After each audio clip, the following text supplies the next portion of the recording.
You're watching postPerspective's Meet the Artist podcast, sponsored by Puget Systems. Hi, I'm Randi Altman from postPerspective, and welcome to this month's episode of Meet the Artist. Join me for a conversation with colorist Jill Bogdanowicz from Company 3. You know her from her work on many high-profile projects, including Joker, Thor: Love and Thunder, and most recently, the latest installment of the John Wick franchise, John Wick Chapter 4. Enjoy. So we're here with Company 3's Jill Bogdanowicz. Jill, welcome. Thank you very much for joining our podcast. Thank you so much. It's great to be here. So we've spoken over the years many times about different projects that you've been on. We're going to touch on some projects for this, but really I just wanted to talk about your history. Now, I know that you come from a family of people that love color and color science. So why don't we just start at the beginning? So your dad, why don't you tell people who your dad is and what he has accomplished? Absolutely. My dad is Mitchell Bogdanowicz, and he has several Technical Academy Awards for things he's designed. He still is, I shouldn't say was, a color scientist, and he worked at Kodak for many years. He's one of the guys that was on the team for designing film stocks and doing R&D on different types of film stocks, and also dealing with any kind of issues with filtration. He was one of the experts that people used to call if you had a problem on set with different lighting or filtration or cameras. So I've got a lot of history with him. There's also my grandfather, his father, which was also in the industry.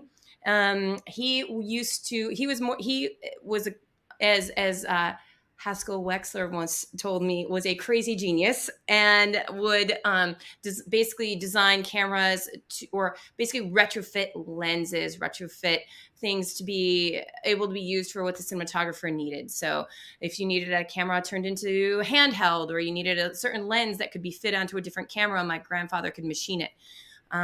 So he did many things, but that's one of the things he used to do too back for the industry. So it's my grandfather and my father, both kind of have that lineage. And I know that you have a sister who is a colorist as well. I do. Family business. And my brother actually too. I don't want to interrupt. My brother is one of the lead color scientists over at KinoFlow, designing LED lighting systems. It's very funny because I could imagine being a child in your family being like, you know what, I really just want to be a doctor. And, you know, what? You insane? No. So when you were a kid, how did that influence you? How did you see the world differently because you were so aware of color and reflections and all of that? Oh, I actually was super into photography as a kid. When I was 10, I had an old Alpa camera that I used to basically shoot black and white. I used to go out all around. We lived on a farm. I used to go out and find all these I'd have all different lenses that I tried to. I had fisheye lenses and macro and all different types of lenses that I would try on this old Alpa. And I would go out and shoot tons of photos. And I would develop my own film. So I had my own dark room about when I was 10. So it was a little bit of foreshadowing me sitting in dark rooms for the rest of my life. But, I would spend all weekend developing film and printing it.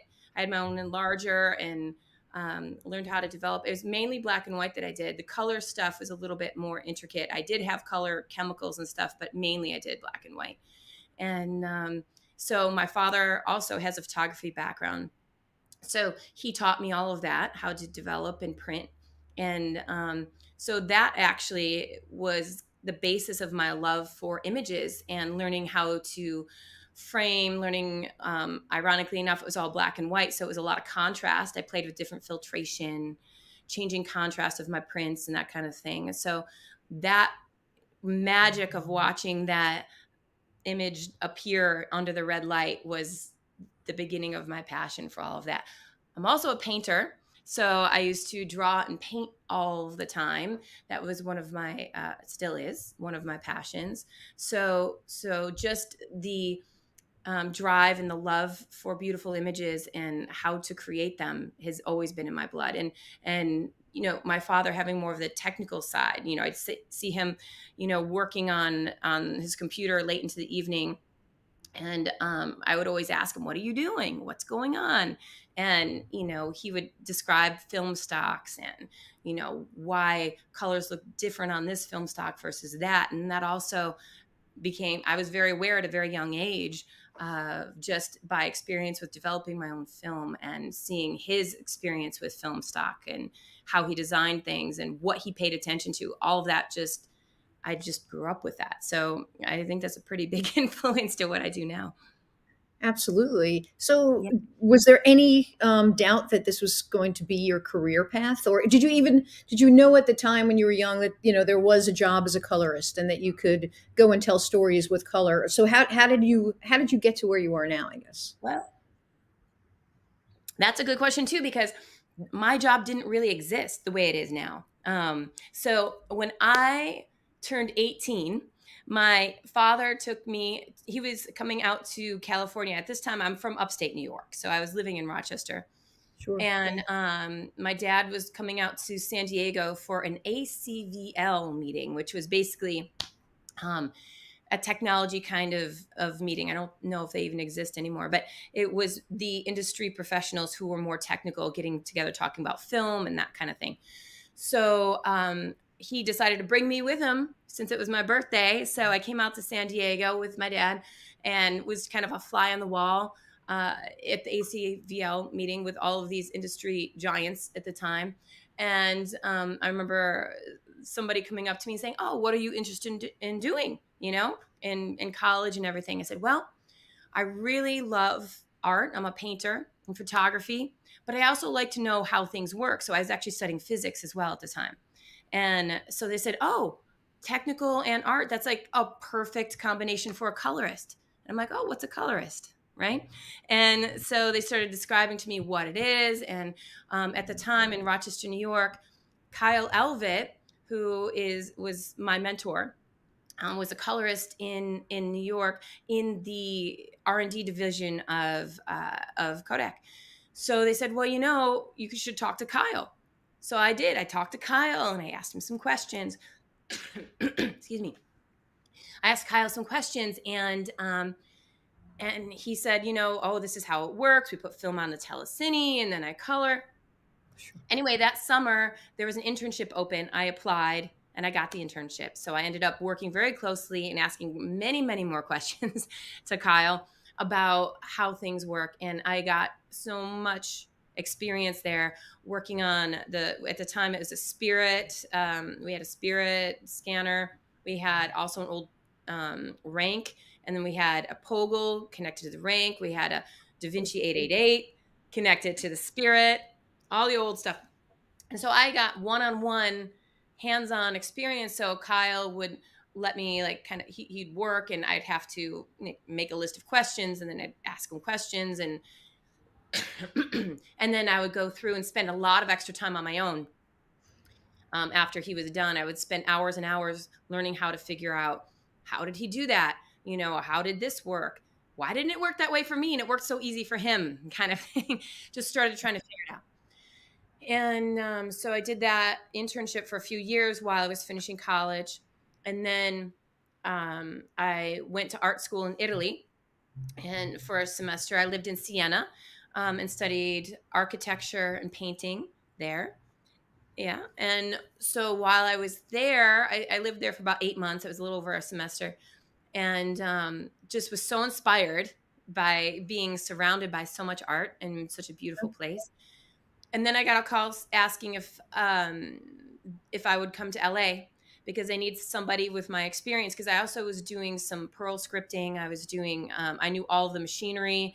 I knew how to run things to be able to move data around and also run the film. So they needed somebody with my experience out in California at Cinesite, which was the sister company of Kodak. And I came out after I finished college, pretty quickly came right out to California to be the assistant on one of the first DIs, really, which was "Oh Brother, Where Art Thou?" And so basically came straight out of college and was sitting next to the Coen brothers and Roger Deakins and learning from them and observing. Julius Freed was the colorist on that movie. So I was basically loading film and scanning the film. It was all original cut negative we had up on the telecine at the time. So, I was able to observe how he was doing everything and learn that. And then what happened is he was ill for a little bit. And so I actually took over a little stint, basically continuing the project, and got to sit with Roger Deakins and color a little bit on that, which was incredible. But anyway, we went ahead and during that whole process of Oh Brother, learned a lot about building the workflow for a DI. There was not really anything set at that time. I actually did. So I remember back then when DI was first being talked about, and everybody sort of had a different definition for what a DI was. Yes. So that must have been a little challenging as well. So people, because filmmakers must have been like, well, I want the flexibility of a DI. I want more control over my picture. What is a DI? I mean, so how did that work? Yes, and it was a very controversial subject actually too, because there were a lot of people who were very worried about it because you could actually screw up the image in a big way. Now you're not limited to red, green, blue, brighter, darker. Now you have contrast, saturation, power windows. How is that going to translate to film was a big question. So actually my father and I he really designed a lookup table. I did really all of the reading of all of the the technical thousands of color patches that I gave him data for, but designed a lookup table that actually would allow it to look like what we were coloring from the DI suite to film. So that was a very different process depending on what company you went to, because it depended on the color science, depended on so many different factors, right? How did you scan it? How did you color it? How are you viewing it? How do you put it to film? How do you track that? So there was a lot of different pieces to that puzzle that we worked through for Oh Brother and kind of designed that workflow, and it was continually improving. But I do remember a lot of people at that time saying that DI was more of a fad. It wasn't going to last because, it was so expensive. It was very boutique at the time. So now obviously it's mainstream, but there was a lot of growing pains getting to that point. And everybody's idea of what a DI was different because you could use it in so many different ways. And that was now all of a sudden the restrictions of the lab are gone. And so how do you use this, right? Oh Brother used it in a very creative way where we took all of the greens and turned them to like a gold color. And that really was way ahead of its time, in my opinion. So then we started doing partial DIs to be able to create flashback looks or more extreme looks that you would traditionally do in a telecine. And and we got very good about getting the color translation to go from whether it be on a monitor or a projector. At first, Oh Brother was actually colored on a monitor, which is crazy to think now. But,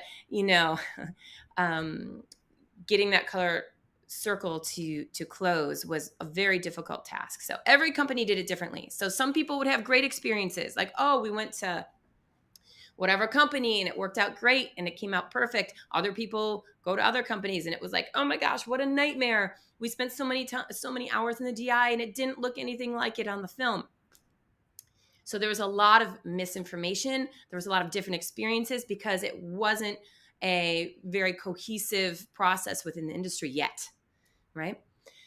So, seeing that attitude change was really interesting to me. And then also a lot of the cinematographers, some cinematographers or directors were really open to the process. Other people were very not open to the process because you do have many more tools and a lot more flexibility, which is a good thing, but also can be a bad thing, right? So they feel like they're losing control over their vision. Yeah, exactly. Which is also still a narrative that happens now, but not as much. But it really was strong. It was a very, very strong narrative early on. You're watching PostPerspective's Meet the Artist podcast, sponsored by Puget Systems. It's amazing because you come from the origins of the color grade and the DI. So you know the processes that are being used today, you know why they're being used. So it must be very, very weird for someone that's just coming on as a colorist now and knows, not to demean what they know, but they Right. were not involved in that evolution of it. So it must be sort of a different view. I Yes. mean, have you Yes. heard that from people? Have they asked you why we're doing this? Absolutely. It's really interesting because I approach color from I think because of all of that experience, I look at things very technically. Like I want to make sure that I have all of my technical pieces in a row, and I'm very particular about that because I know that when all of the technical things stack up, then everything else is going to be easier and I'll have a stronger foundation to work from. I have had to explain that. Like I do mentor a lot of people. And so when I'm teaching that, I always say, okay, you in my what I teach is make sure you have a strong foundation technically. Make sure your lookup table is strong. Make sure the workflow is correct. Make sure the color space is mapped correctly. Because if you don't get all of these things in line, then it's going to be more difficult for you to color. And I think that experience comes from working in designing and watching the evolution of this whole process. Because if you didn't have your technical ducks in a row, it just would fall apart even more so than it would now. Because if you had a lookup table in the wrong place, or you had the wrong, you know, the viewing lookup table, or the projector wasn't set right, or something in the chain, one little piece of the chain could be off. And then you could get it back on film, which although by the way was very expensive, right? Because you were using actual film stock. So if I make a mistake with where things go, it's exponential if you're going out to film, right? Because Yeah. you're using film stock. Then you've got everybody looking at it in a theater and they're like, "Oh my gosh, what happened?" You know? And then, people lose confidence very quickly. So I still approach it the same way when I'm running a DI now. I make sure and I'm very strict about the technical stuff. And that's what I like to instill upon people who I'm teaching. And I do tell them why, you know. Maybe it's a little PTSD from getting burned too many times, but it's definitely shaped how I do it. Absolutely. And what's now the beauty of the DI is, and we recently for postperspective interviewed the director for John Wick chapter 4, who I know you worked on. This was your third film, I believe.